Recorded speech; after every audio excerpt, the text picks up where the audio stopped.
Welcome to Acid Horizon, the Theory Podcast. Today, we're going to dip into the work of William S. Burroughs and his concepts of control and virality. Burroughs' work is important with respect to things that we have talked about in our first book, Anti-Oculus, and it will likely feature in other books to come. But over the past weeks and months, Adam, in particular, has paid attention to Burroughs' work, and this past week, we looked at a couple of essays and lectures by Burroughs from the 1970s. The primary reading was The Limit of Control from the two-volume publication Schizoculture from Semiotext, which compiles essays and lecture material from the legendary 1975 Schizoculture Conference, which featured all the big names we've talked about here on the show: Deleuze, Guattari, Foucault, Lyotard, also Kathy Acker, John Cage, and Burroughs himself, and many others. The other lectures come from speaking engagements, which can be found in an article from Ill Will posted in February of last year, and we'll have those in the show notes. And then with that said, we don't take for granted that everyone is familiar with Burroughs' work on control, let alone what he is probably more famous for, which are his works of fiction and poetry. And before I give it to Adam, I just want to thank those folks who have been supporting us on Patreon, whether it has been 2 years or 2 weeks. Your contribution to our work really helps keep this going. It only takes $1 to join our Patreon account. But if you find the work that we do valuable and you're in a position to contribute $5 a month or $10 a month, that really helps us out. And certainly don't miss out on Anti-Oculus or the Philosopher's Tarot from Repeater Books. For example, the tarot cards are a great gift. I wrote a little tract with them, which combines philosophy and mysticism. It's a fun and thoughtful way to, engage with friends who are interested in philosophy or the humanities. So go out and grab that and grab our book. And with that said, I will pass it to Adam. Adam, who was William S. Burroughs, and why are we looking at him today? Well, William S. Burroughs was a man who talked like this in a very droll southern transatlantic fusion of accents, and he wrote a book called The Nova. Now, I'm not going to do that fucking voice. It's going to completely destroy me. William S. Burroughs was many things. He was an author, sort of proto-chaos magician, poet, novelist, experimental film writer and actor. Also did a lot of interesting work on basically sort of literary theory. He taught quite a bit in New York in the 70s. I'm not going to go too much into his biography because, to be honest, a lot of things in his life were not particularly good. He, for example, famously killed his wife, was probably not the nicest person, but nonetheless, his ideas are very interesting and they're not relevant to our current discussion today. But the reason why we're talking about Burroughs today is mainly because of his influence on Gilles Deleuze. So in the Deleuze essay, the Postscript on Societies of Control, which we did an episode on quite a while back now, the definition of control, or the idea of control, comes from Burroughs and comes from the essay The Limits of Control, which he first presented at the Schizoculture Conference, organized by the people over at Semiotext. And what's interesting is the main theme of a lot of Burroughs' books is this idea of addiction, the idea of there's a whole new proliferation of technologies which allow us to circulate images and writing and text faster than ever before, and also new kinds of drug technologies of addiction, technologies which place us under control in a more subtle way than traditional forms of discipline, or as someone like Ian Allan Paul would say, it's accelerate disciplinary processes so that they become much more subtle, a soft machine, as William Burroughs had put it. I mean, the theme of control is really central to a lot of his books. Most notoriously, this book here, Nova Express and the Nova Trilogy. So it says the third one, technically. The others are The Soft Machine and The Ticket That Exploded. But the Nova Express is a very interesting story. It's about this galactic kind of battle over this drug Nova, and which is piloted by these sentient viruses. And viruses are a very important thing for Burroughs because he says, maybe somewhat tongue-in-cheekly, maybe not, that language or communication itself should be understood in a viral manner. And this is something which we're very used to thinking about today, because we think about the idea of a meme, a post, a text, something going viral. And when it goes viral, what happens? It relays between different people, different units of communication, different places that can communicate and send communications out. I show someone a funny joke, it spreads to them, it spreads to them, in the sense that they think it's funny, they want to repeat it, they tell it at a party. That's the traditional model of viral communication. But today, we can write something down, we can code something into the screen, or we can modify, or rather command a computer program, a computer code to represent a kind of text or present a text with a certain coding or a certain meaning. And we can broadcast that to hundreds of thousands, if not millions of people all around the world in instance. And it can be repeatable. I mean, a tweet is a very good example of this kind of virality. You write something, someone retweets it, it repeats the coded message, or rather the message itself through the medium. It can distribute, it can go viral. And I mean, maybe if we want to go a little bit back to how Burroughs thinks about communication, there's an interesting definition in the lectures on the virus, which we read for this, and we'll link below. He says, here is a definition of communication. It causes different effects with intention, attention, and duplication. Now, communication is the action of propelling an impulse from a source point across a distance to a receiver point with the intention of bringing it into being. With the intention of bringing into being at a receipt point a duplication of that which. I'm going to start again. We could probably keep it in because it's a very interesting way of talking about how communication breaks down. Let's keep it in. Fuck it. Now, I'm going to read this out again.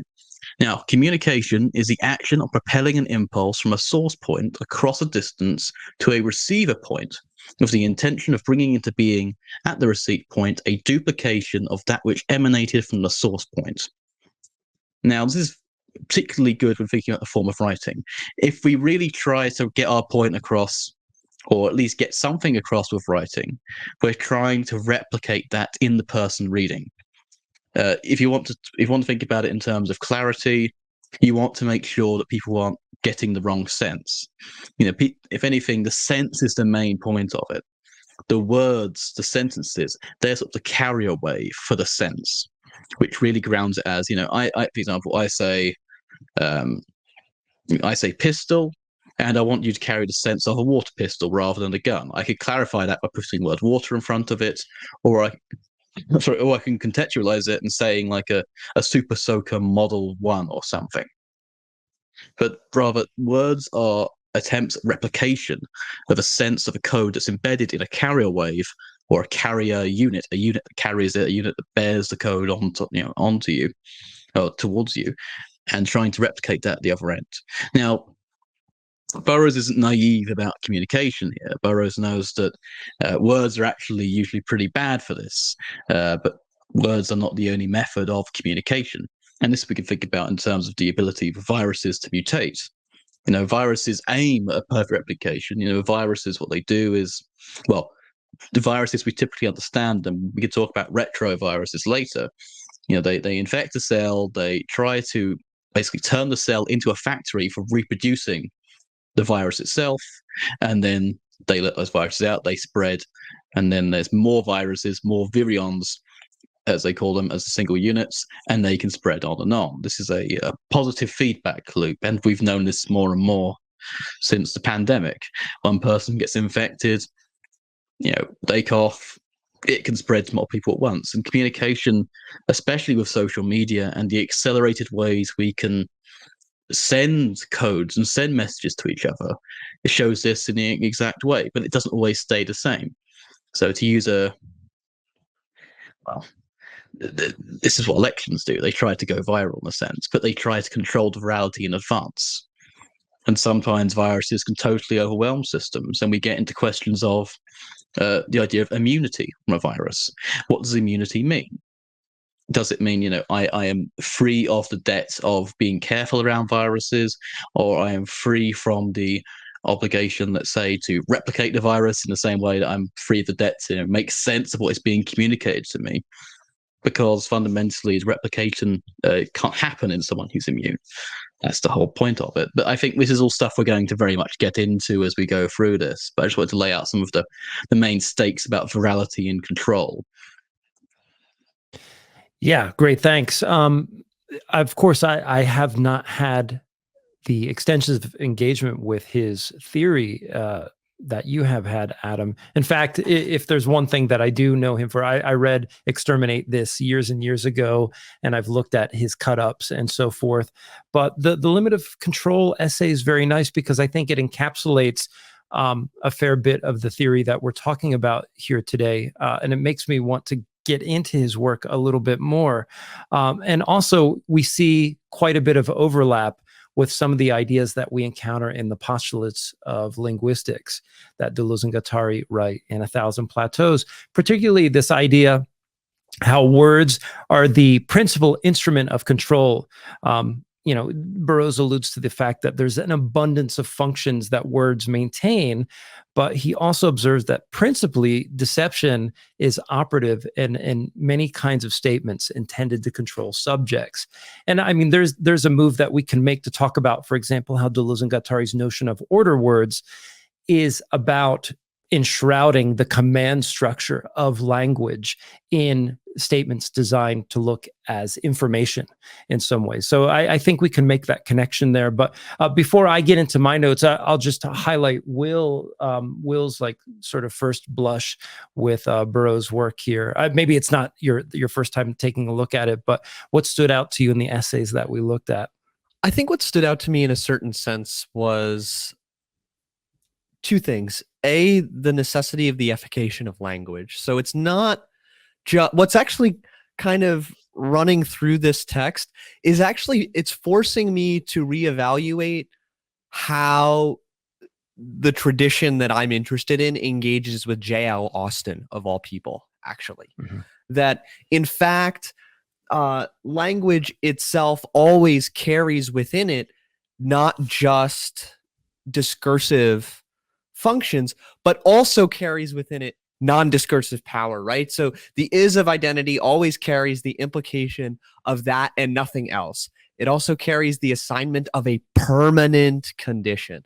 So the word, right, in a certain sense, for Burroughs is going to, what he's going to call, he's going to call it an obligatory parasite. The virality of the word is rigidly programmed to perform a certain operation. So language, in a certain sense, in this kind of framework, is pure operation. It is always effectuating change. And in a certain sense, for Burroughs, if we could say that there's a kind of force to the virus, right? I don't want to say like a sort of like a zoa to the virus, right? Although who knows what Aristotle would have said about the virus. But like for Burroughs, what the virus does is it operates. And I think Adam's account of the cell becoming the factory of replication is helpful here. So I think your pointing out of the function of order words and postulates of linguistics actually allowed all of this to sort of click together, and also the relationship between late 60s semiology and the political account of the control society, right? So those are kind of what's sticking with me. I obviously have some concerns about the metaphorical use of a virus, right? Like Susan Sontag is kind of lurking here. About some of the limits of this sort of metaphorical utilization of the viral. And then, of course, there's also the immunological, too, which I think we'll talk about later, and which will play a role in the limits of control more so than the lectures on the virus. Yeah. The one thing that really stood out to me in this is an idea actually that we see in the early Nick Land's work too, which is the idea that control cannot entirely foreclose upon its subject of control. Otherwise, for Burroughs, it basically exhausts the usage of the subject. And so it does so to impose itself upon the generative aspect of the subject and anything that's derivative of the subject's capability to produce whatever it is that the master wants to control. That's what makes control valuable. Yeah, go for it. Like, I think part of this is we have to understand control through the authorization of particular freedoms. Like, control only works, like control and frankly power relations cannot be understood through pure constraint and pure coercion. There has to be a particular authorization of particular freedoms, right? Yeah. Without freedoms, control is useless. Right.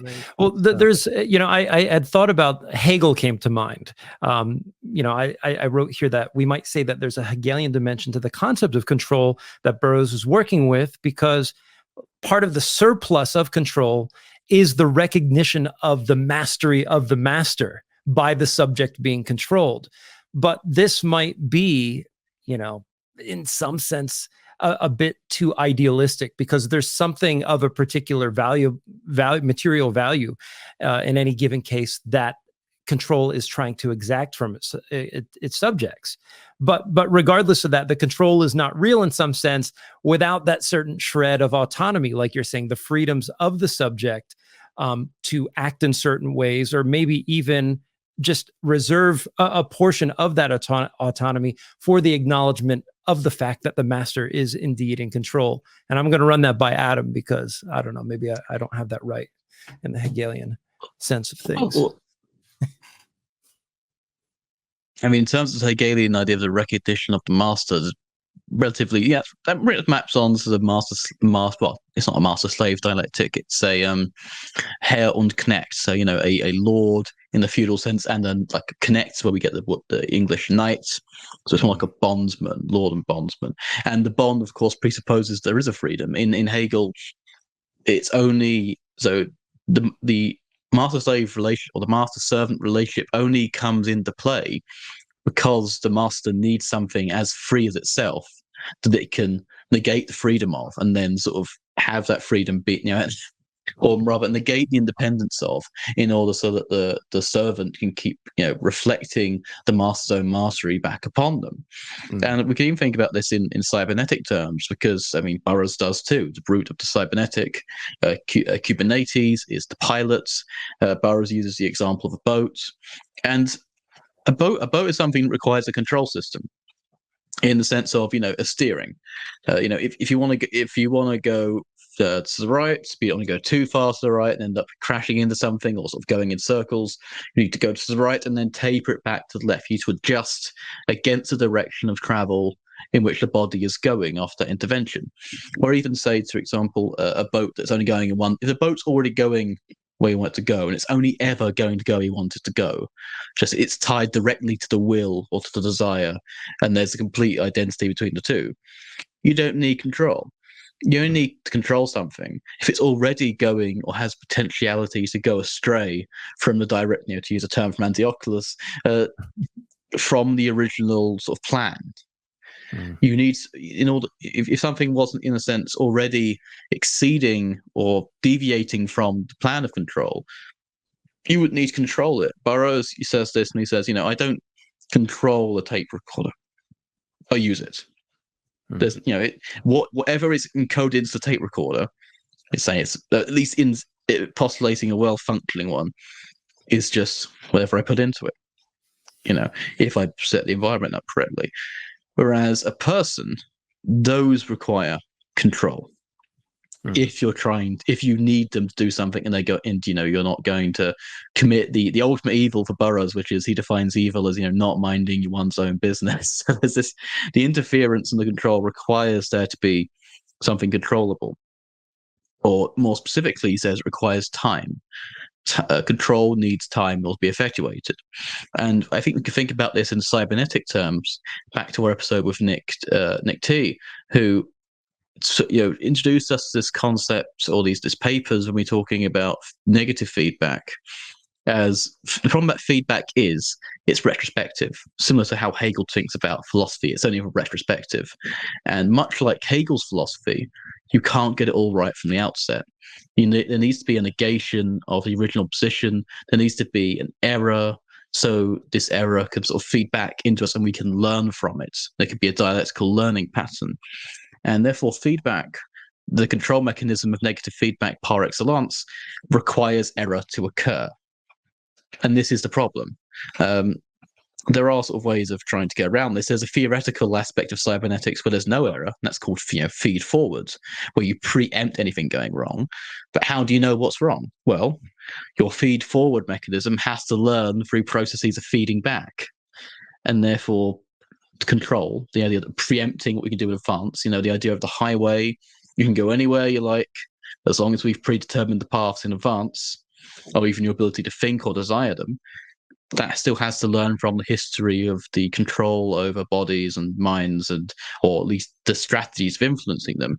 And this is where Burroughs, I guess, is a bit more conspiratorial, because he's thinking about mind control. In his more sort of, he's thinking about mind control. We're not thinking about mind control. He's thinking about, Sirhan assassinating one of the Kennedys. He was not being mind controlled. He was an actual resistance fighter trying to prevent weapons from being handed over to colonizers. That's another thing. But the idea of control, in a way, presupposes freedom as itself its own limit. Because whilst you can control people with addictions, and you can keep people addicted to these systems and these habits, which keep them circulating in the same patterns, no matter how free they may think they are. But as Burroughs says in his probably one of his most famous books, next to Junkie and the Naked Lunch, which is also made into a movie, which is quite an adaptation. There's like a meeting of all of these control specialists, and they say it out loud: control is like junk. It's like heroin. It's only a means to more control. People get addicted to this in the same way that they get addicted to, trust the machines, trust the process. If we just iron all that, it'll work in the end, because they are fundamentally trying to replicate the same systems again and again, to constantly reproduce them. And therefore, the question of the control society and the question of virality about it. And I actually don't think it is a metaphor. I think there's a literality to how they think about viruses, in terms of describing like an abstract diagram of how communication works. Then it is about replicating those same viral codes, or at least replicating them in a way that they learn from each other and can be sort of recommunicated and redeployed. And I think this is very much what Deleuze is talking about, and what we end up talking about to some extent in Antioculus, and for Deleuze in the Control Society postscript. Yeah. Another thing that I really liked in the Limit of Control essay was the claim that he made that the shifts in the character of control in any given society, for example, with the changing of educational norms. So, for example, in Mayan cultures, there was a pretty stark split between those who were doing the sort of theoretical labor or the mental labor, and essentially they had their own literati and could therefore control those who could not read. But that in and of itself isn't interesting. I think what's interesting is the claim that because they were able to develop an apparatus of control through literacy, they underdeveloped their military apparatus. So when they were confronted with an external enemy, they were susceptible. And that to me is interesting, because it suggests that there are these changing regimes of control and apparatuses with different characters. And I think there is a modern day analog, which is, and we've talked about this in our reading groups a little bit, which is the diminished computer literacy amongst the younger population today. I'm significantly older in some sense than you guys, but when I was in 6th grade, we were doing MS-DOS programs. We were learning the back end of a computer. These days now we have the phone, which is this entirely smoothed over plastic device, and nobody's going in to the file finder or anything like that in the way that we ordinarily used to. And it raises the question of, whether or not in the future, in the very near future, whether there's going to be a cordoning off of this knowledge base into areas of technical specialization or something like that, where, only people with this sort of back end knowledge of computers can do things, to manipulate those who cannot. And to me, that stood out. I was wondering what you thought of that. Maybe we'll go with Will first and then Adam. Yeah, I mean, maker's knowledge has always played a really important role in political ecologies, right? So like one of the failures, I think, in the history of philosophy is to pass over the importance of this kind of administrative power, right? So like think about Plato's Apology, right? Remember remember in Plato's Apology, he thinks, well, at least the craftsmen, they have some form of knowledge, right? Whereas the poets, like the rest of them, they might, but at least with this particular, so there's always been this kind of fundamental distinction. I wonder though if we're missing an important part of control when we talk about those who have the cognoscenti, right, of any given technical society, and those who, you know, we would consider the uninitiated. But the reality is, I think that like both have an intimate knowledge of these apparatuses. It's just different registers. Second, I think what's really important about control, but this is specific to Deleuze and maybe to Foucault, would be the element of participation, right? Democratization is necessary in order for control to really function. So I think that you're right in a sense that like it's fascinating to see that like we are an extraordinarily technologically commanded society, right? And I think in some ways, you know, Agamben citing Heidegger, he'll say like we tend to think that when we get into a car, we command it to do all of these things. No, like our car commands us to get onto the highway, to change gears, to do all of these things. And then of course the famous tools of our tools statement. But of course, all of this is predicated on a really important element of participation. But beyond that, an epistemology of mobilization, right? We have to be on the highway so that we can get to this particular place, so that we can purchase this commodity, engage in this labor transaction, what have you. So I think that access to this sort of knowledge is really important. But I think also a certain element of participation is also essential. And in this way, I think I have a few more questions about virality, right? Because when it comes to language as a virus, right? And it doesn't matter whether we're talking about Burroughs or the CCR USA, right? Because the CCR USA also does this thing. And cites Burroughs explicitly too, right? Burroughs is the figure in the Lemurian time war. But you know, where in fact does participation factor into control when we look at the relationship between language, virality, and schematics of control? And then on top of that, if participation enters into the matrix, is there some sort of, and maybe this is the function of the cut up, but is there some sort of approach that we could, you know, to cite Umberto Eco, could we produce like a semiological guerrilla warfare style communication that breaks down the strictures of communication as such and neutralizes the apparatuses so that we could play with it as children play with discarded toys? You know, can we do that to language? Can we no longer constantly put ourselves at stake, our well-being at stake in language? The meme wars of the pandemic. Adam, do you have anything on that? To me, just to unpack a little bit about the idea of the idea of so just to unpack the idea of a kind of technological decreasing in our kind of metis or just general knowledge about how to use computers or how to use technology, it's mainly down to the fact of it's negative feedback process, really. People learn how to smooth out and make, you know, with maximum ease, the user interfaces. All of the tech, you know, the most of the technological stuff you'd need to get into the phone now, or even to modify some parts of it, is under the settings tab. You don't need to know how much it works, you know, what the specifics of it working is. It's far less, it's less of an in-crowd thing. There is actually mass tech literacy, but in that sense, it's more diffuse. Not necessarily everyone's going to be a complete tech whiz.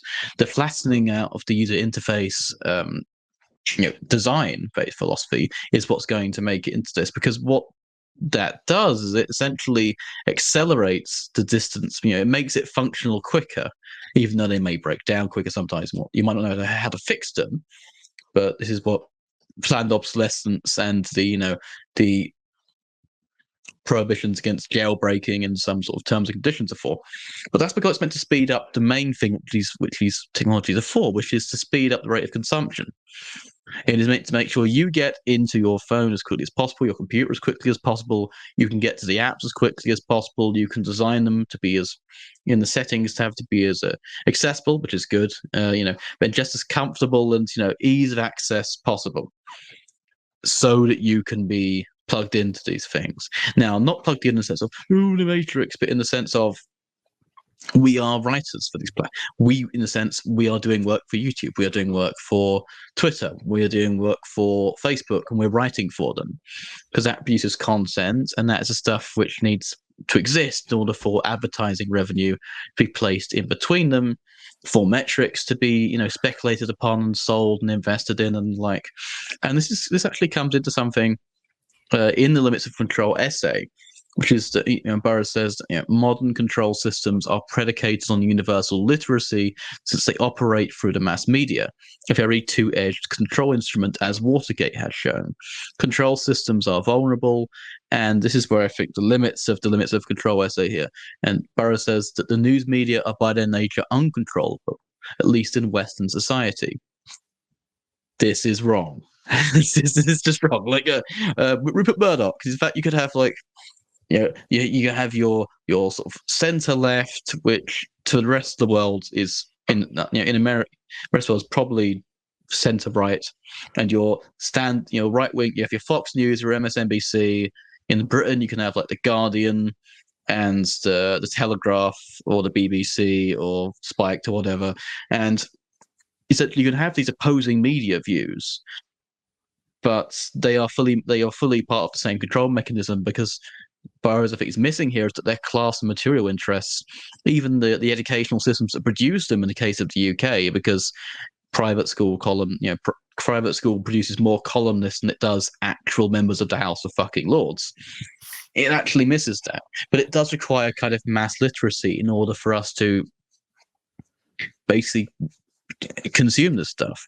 It requires us to consume these images. And when Burroughs talks about the virus, this is where he's most interesting and speculative, really, because, here's a quote from Nova Express. Word begets image, and image is virus. He starts postulating about the idea of viruses being made out of small units of sound and image. Now, this is where he's just simply wrong. We know biological viruses are made out of, of chemicals, essentially, which function like codes, RNA, DNA, in the case of various retroviruses, and regular viruses, so-called regular viruses, I'm calling them here. This is vastly oversimplified. I'm not a virologist, but he is thinking about in terms of images, because he associates the image of the virus with what it does, the symptom.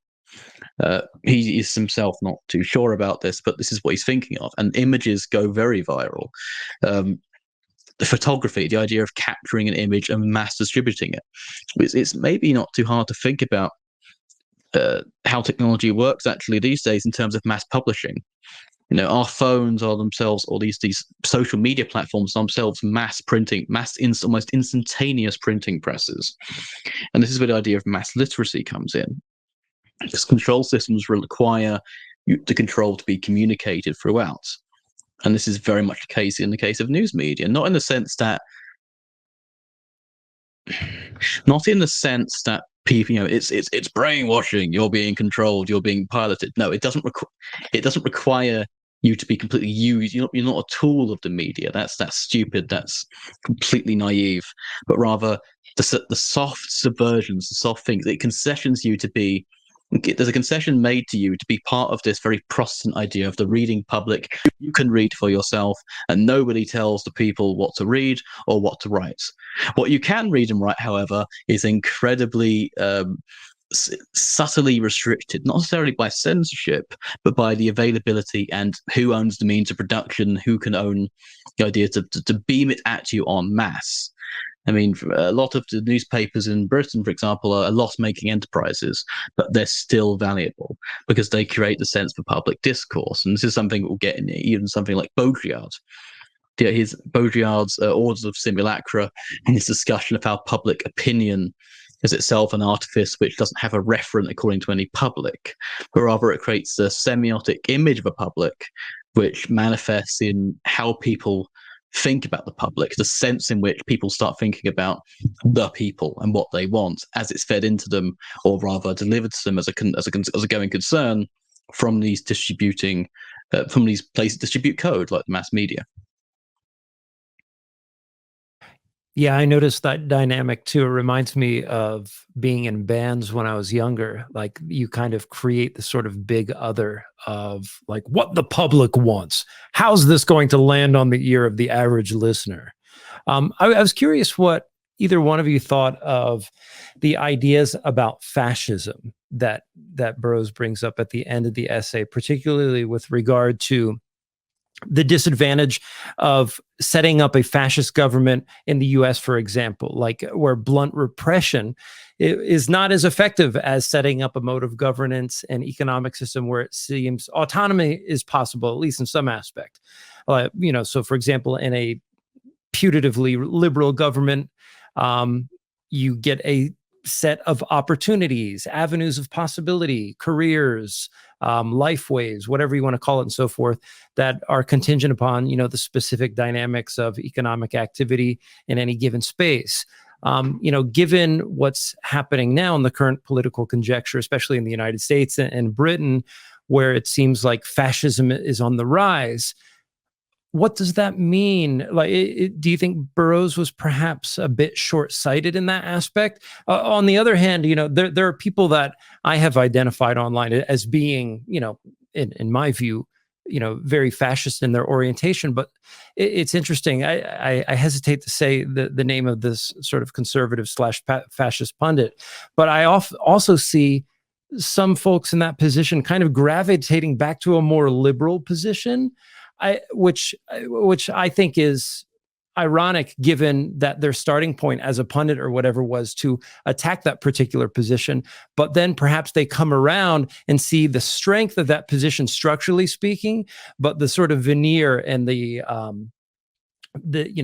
sort of discourse that they want to, from the seat of someone in like parliamentary politics, democratic politics, they want to put forward some sort of line, a conservative line that accesses the resentments of the population, but still nonetheless occupies and maintains the very seat and the kind of power that's already extant within our government. Would it behoove, somebody like that? I just don't want to say the person's name on the podcast, but like, I'm just thinking these particular pundits who want a certain kind of governance or a certain kind of reform to take place of a very conservative, if not a completely fascist bent in some cases. But I'm curious where you see Burroughs, with respect to things that are happening now in the United States and Britain. Maybe we'll start with Will. Yeah, I mean, part of this can be answered by the way in which Burroughs understands reactivity, right? Like the most important thing that media can do is it can produce reaction. And like, I don't mean that in sort of the limited political sense. I mean it in the affective, kinetic sense, right? But beyond that, this is one of the sort of the limits of a sort of conventional understanding of fascism that is limited only to its manifestation in relation to conventional governance, rather than an understanding of how it mobilizes and manages populations. I think the answer can actually, of course, the answer can actually be found in Foucault. No. Like Foucault's work, the shift from, security, territory, and population to the birth of biopolitics is explicitly about this question, right? So, Deleuze in his lectures, right around when he's writing about Foucault, writing about the control society, makes the point that the transition from, Napoleon to Louis Bonaparte at the level of the disciplinary society is this sort of really strict, rigid disciplinary society to a more refined, quiet disciplinary society that knows how to punish better, right? And Deleuze kind of hounds on this point kind of extensively, I think Foucault's doing the same thing when he takes a look at the emergence of fascism alongside classical economic understandings of what Austrian economists and German liberal economists would call vital politic, right? So I think that the question that you have, like, okay, well, there are these limitations because like brute repression doesn't actually function as well in the United States as this sort of, again, participatory, liturgical almost economization and mobilization of life. But I would push you to take I hate to say it, I would push you to take the ontology at work in Burroughs more seriously than just his account of administration, right? Than just his account of who sits where, who holds what position, what institutions do what, but what in fact is the operative ontology underneath these things. And I think you have to look to Deleuze and Guattari. But I think that in a sense, like all of the predicates of Burroughs' understanding of transmission, production, and virality operate, or at least fascism relies on these things, particularly in its contemporary manifestation. And I don't think the return to of that particular pundits return to a sort of conventional classical libertarian, that's like it goes back to what we were talking about with the function of authorization, right? There needs to be a kind of political subjectivity at the front end first in order for these other mobilizations to occur, right? So the subject is necessary. The subject of a particular kind of freedom is necessary for it to become a soldier, right? Or for it to, like, total mobilization is only possible if the population is rendered intelligible in a particular way. But in order for it to be rendered intelligible in a particular way, political subjects need to experience themselves in a particular way. And liberalism, particularly American liberalism, does a really good job in flattening and economizing our understandings of ourselves, how we're able to experience our subjectivity, how we're able to experience our political understandings of events.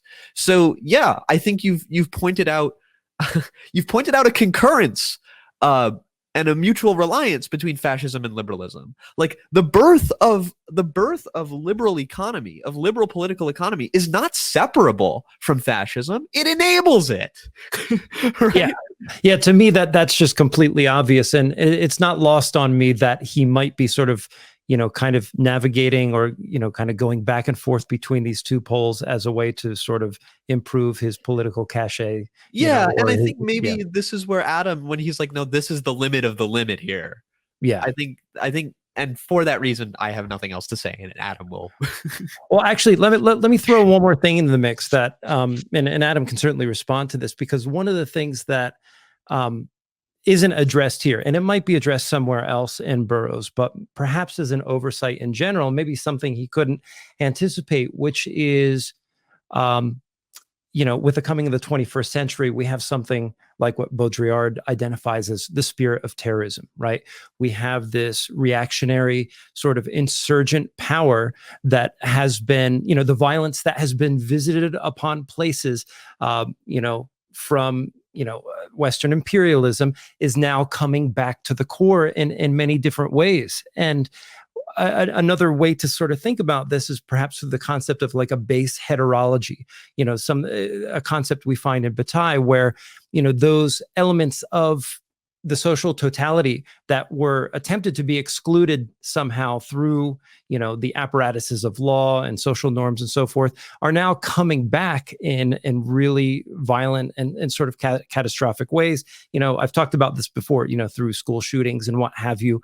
But not only that, combine that with the migrant crises that we're experiencing now and the wave of reaction that is hitting the imperial core in virtue of that. And that is something that I don't see addressed as robustly here. And like I said, we have to give Burroughs the benefit of the doubt, because he didn't, experience what we're experiencing here. But maybe we can speak to that a little bit, and I'll just pass it to Adam.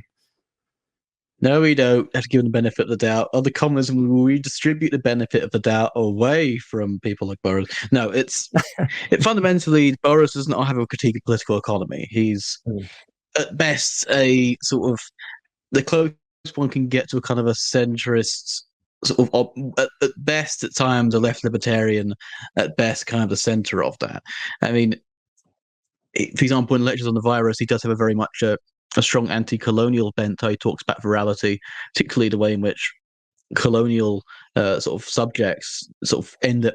And what I mean is that he's talking about the white South Africans, the Boers, end up having to constantly replicate themselves while stripping the land and holding and sort of reinforcing their own control position in a similar sort of manner to a self-replicating virus. This isn't to be dehumanizing; it's meant to be sort of an abstract sort of description of the mechanisms of social reproduction in that context.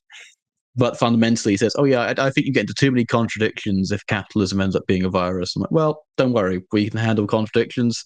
No argument ever died of them." To quote both Hegel and Deleuze and Guattari, I guess. But to think about the notion of fascism in Burroughs. So this is a quote from The Limits of Control. Well, let's take it back to the impasse of control, the limits of control itself, which is that control accumulates certain advantages for the class that controls, or the institutions that control, or the people who institute a control system. The thing, what Burroughs thinks about, particularly, and this mostly I think only really applies in the imperial core, is that control can be maintained through the distribution of concessions. Because you need people to have this participatory sort of wiggle room or some sort of freedom, or restricted freedom, if you could even call it that. The idea that a state distributes rights, well, then they're not rights, then they're privileges of the citizen. Making this fundamental distinction. But these are a means of maintaining control. And this is fun. This is absolutely what happens with sort of the rise of social democratic welfarism, particularly in Europe after the war, because it's basically, yes, we will redistribute some of the loot. I mean, for example, after the war, the Attlee government comes in, starts the NHS, which is a universal healthcare, great, good system. Also drops Agent Orange in Malaysia, and basically it ends up sort of eliminating part of its own system in order to, as a concession, in order to be part of the UN intervention that we now know as the Korean War. I mean, this is a concession into the internal aspects of the imperial core. It is a kind of a treaty with its own interior proletariat on the basis that the proletariat gets some treaties. But here's the quote from Burroughs, I think, which is quite interesting. So the first one is: a concession is still the retention of control. He goes further on to say, history shows that once a government starts to make concessions, it is a one-way street. They could, of course, take all the concessions back, but that would expose them to the double jeopardy of revolution and a much greater danger of overt fascism, both highly dangerous to the present controllers. And we can kind of see the rise of fascism in this idea of revoking all of these concessions. For example, in the States, even the pretense that the police are going to, that it was ruled in court, for example, after it was shown after a recent couple of school shootings, the police don't have an obligation to risk themselves at all to help anyone. We know this. We're cynical. We're cynical leftists. We kind of thought, well, yeah, no shit. But that was part of the explicit idea of the social contract, which is part of sort of the dominance or the governing ideologies of these places, from Locke and to Rousseau and stuff like that. And the complete stripping off, austerity. Burroughs, in a way, is kind of saying, like, this, if austerity starts kicking in, economic austerity, more or less, to preserve the controllers at the expense of the controlled, then there's a risk of overt fascism through this kind of scapegoating. In the States, absolutely. Florida is a fascist state. They will take your children away from you if they are trans, and they are. DeSantis is a fucking fascisti. act accordingly.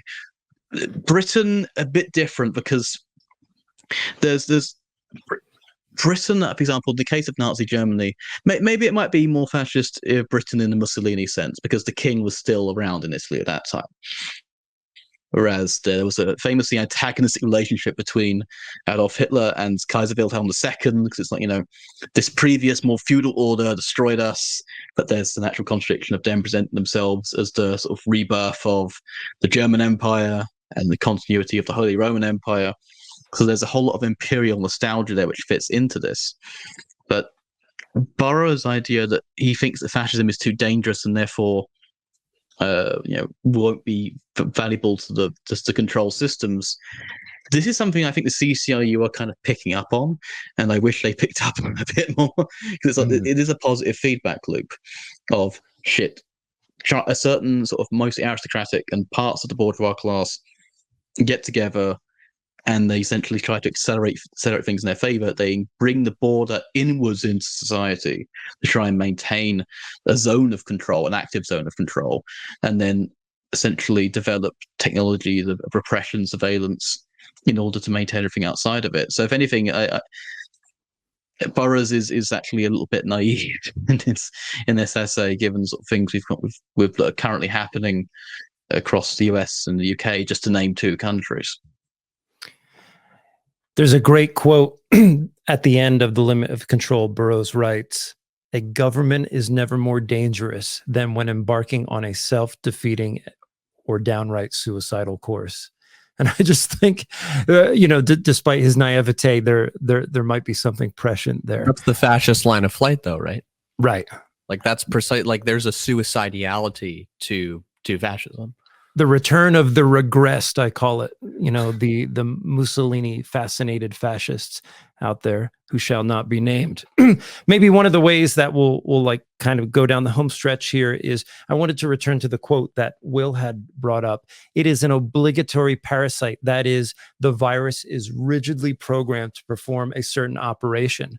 And, I know we talked about the news a little bit, but it's interesting to think about how language and even virality itself, especially with respect to news, social media posts, I write that the virality of the news has outstripped the veracity of the news. Not that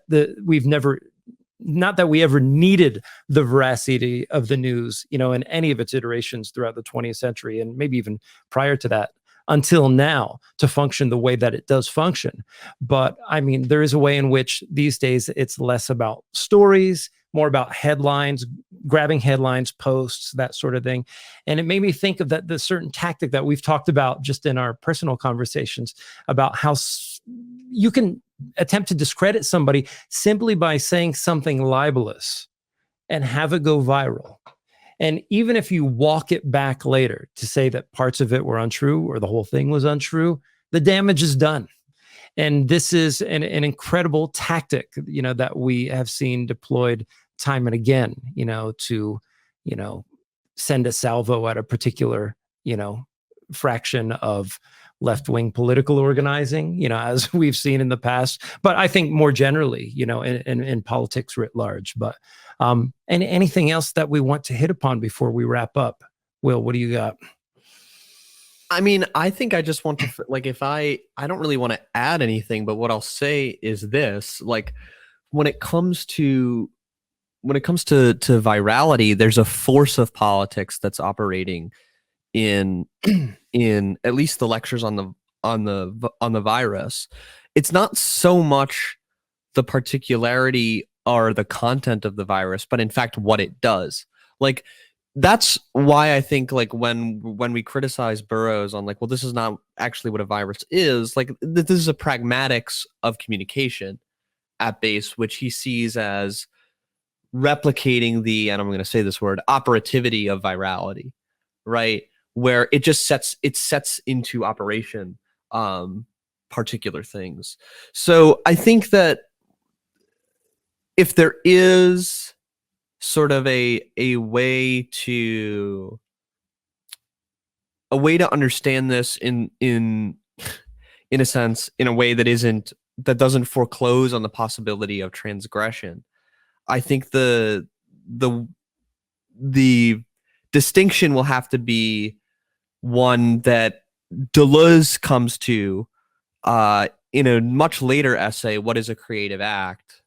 Where for him, Deleuze ends up being quite critical of the function of communication and leaves open the possibility of an art that works not to communicate, not to effectuate, but to resist. So the question then is, what does that look like, right? And one of the things that I think Adam did a good job with when we talk about resistance is that one of the games that power plays is that it always seeks out straying bodies, gestures, etc., and articulates them as resistance, right? So in order for feedback to function, resistance has to be identified. But of course, resistance always precedes that which identifies it as such. So I guess part of what needs to be looked at is not so much the function of communication or the function of intercourse, but the word itself, right? And that's maybe where the cut up comes in. But I know we didn't necessarily spend a lot of time on that. Yeah. Yeah. Before I pass it to Adam to finish up, I mean, it made me think reading this and then thinking about Deleuze and Guattari, of course, how,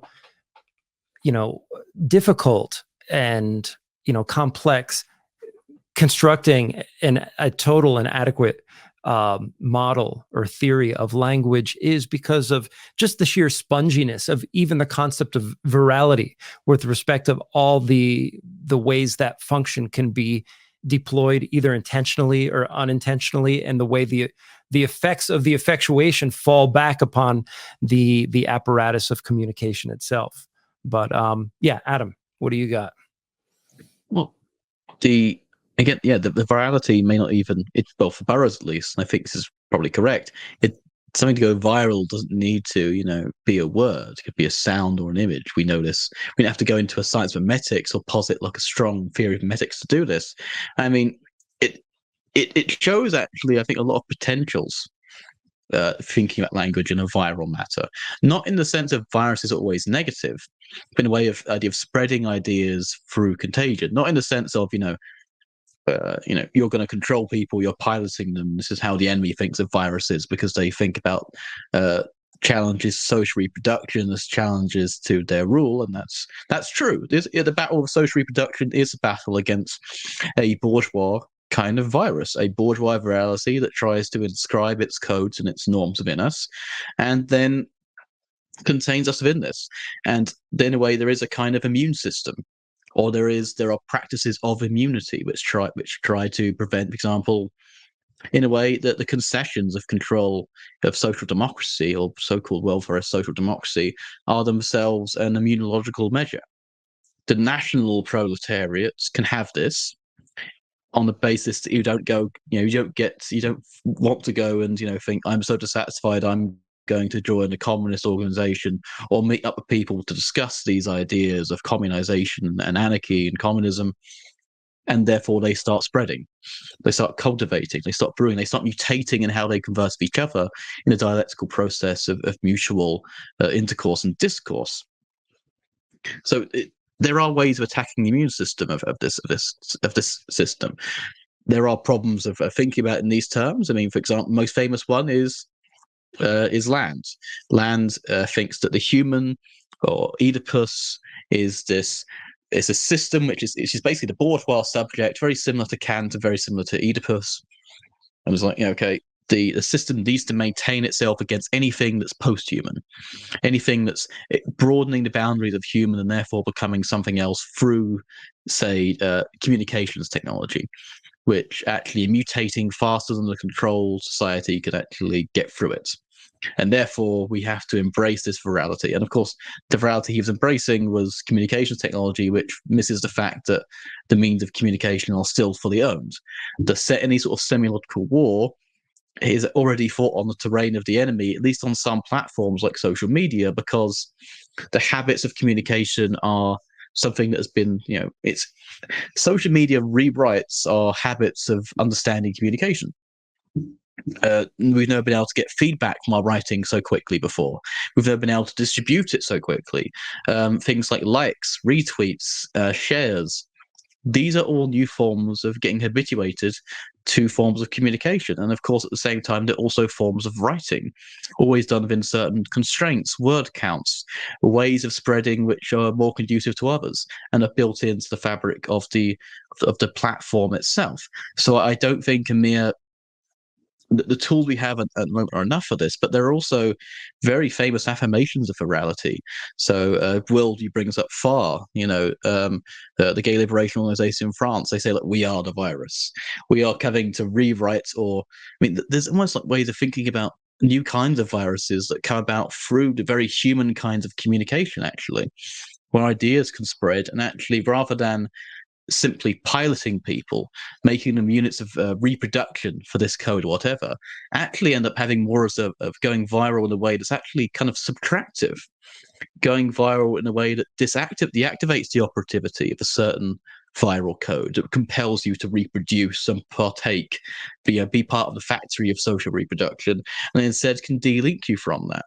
And this is something I guess I'm going to be working on a bit, the idea of a positive virality, a minor virality, in the same way that these revolutionary ideas, insurrectionary desires can spread like wildfire. It doesn't have to, in this way, to just attack the immune system from within the body politic of what we call capitalism. And I think Burroughs is he's not the best in the sense of like he's not going to give you the full theory. I think it's a good place to start.